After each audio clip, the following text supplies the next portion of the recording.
Mahendra Singh Dhoni review নিয়েছেন, তার মানে আম্পায়ারকে সিদ্ধান্ত বদলাতে হবে এবং আউট হতে হবে নিকোলাস পরানকে, এবং শেষ পর্যন্ত তাই হয়েছে। তাই তো নিকোলাস পরানকে প্যাভিলিয়নে ফিরিয়ে দিয়ে মহেন্দ্র সিং ধোনি দিলেন সেই এক চোখ টিপ। আর এই চোখ মারার মাধ্যমে বোঝাই যায় মহেন্দ্র সিং ধোনি বোঝাতে চেয়েছেন তিনি রিভিউ নিয়েছেন, মানে আগেই প্যাভিলিয়নের দিকে হাঁটা দেওয়া উচিত ছিল নিকোলাস পরানের। লখনৌ সুপার জায়ান্ট ইনিংসের চতুর্থ ওভারের ঘটনা ছিল সেটি।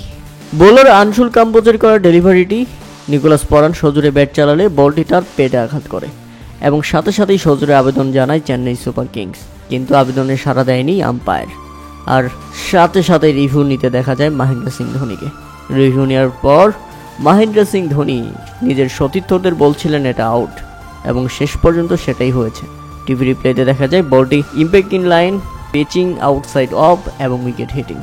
অর্থাৎ আম্পায়ারকে ক্ষমা চাইতে হয় এবং ডিসিশন পাল্টে আউট দিতে হয়। মহেন্দ্র সিং ধোনি দেখিয়ে দিলেন নিকোলাস পরানকে ক্যাপ্টেন কুলের লিজেন্ডারি রিভিউ।